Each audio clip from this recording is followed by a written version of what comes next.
Mid day meal নিয়ে বড় ঘোষণা, মাথাপিছু মাত্র 70 থেকে 75 পয়সা। এতে পাতে পড়বেটাই কি? নমস্কার, আপনারা দেখছেন দেশ বিদেশে প্রতিদিন, সঙ্গে আমি সুপর্ণা। মিড ডে মিলের বরাদ্দ নিয়ে চলছে জোর তরজা, কিন্তু হলোটা কি?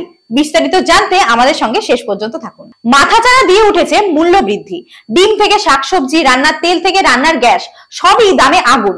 এরই মধ্যে দীর্ঘ 2 বছর পর মিড ডে মিলের বরাদ্দ বাড়িয়েছে কেন্দ্রীয় সরকার, যদিও তা না বাড়ারই সমান। প্রাথমিক এবং উচ্চ প্রাথমিক দুই খাতে মাথাপিছু 70 এবং 75 পয়সা করে বাড়ানো হচ্ছে মিড ডে মিলের বরাদ্দ। আর এই হিসাব সামনে আসতেই চর্চা শুরু। কিছুদিন আগে মিড ডে মিল স্কিমে বরাদ্দ বৃদ্ধির দাবি তুলে পার্ক ইনস্টিটিউশনের প্রধান শিক্ষক সুপ্রিয় পাজা প্রথম সারির এক সংবাদ মাধ্যমকে সাক্ষাৎকারে বলেন, 3 বছর হতে চললেও মিড ডে মিলের বরাদ্দ বৃদ্ধি করা হচ্ছে না। রোজ পড়ুয়াদের মুখে প্রয়োজনীয় পুষ্টিকর খাবার তুলে দেওয়ার ক্ষেত্রে সমস্যা হচ্ছে। অবিলম্বে প্রাথমিকের ন্যূনতম 10 টাকা এবং উচ্চ প্রাথমিকে 15 টাকা বরাদ্দ বৃদ্ধি করা হোক।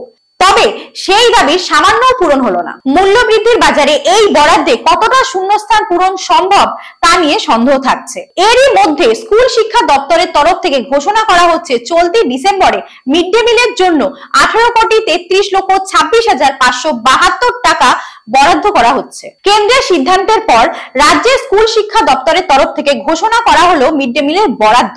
মিড ডে মিলের বরাদ্দ নিয়ে যেমন একদিকে চলছে কেন্দ্র রাজ্য তরজা, অন্যদিকে শিক্ষা মহলের একাংশের দাবি, এই বর্ধিত অর্থ যদি সঠিকভাবে ব্যবহার করা যায় তাহলে পড়ুয়াদের খাবারের শ্রীবৃদ্ধি কিছুটা হলেও সম্ভব।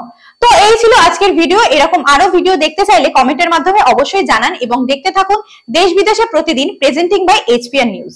ধন্যবাদ।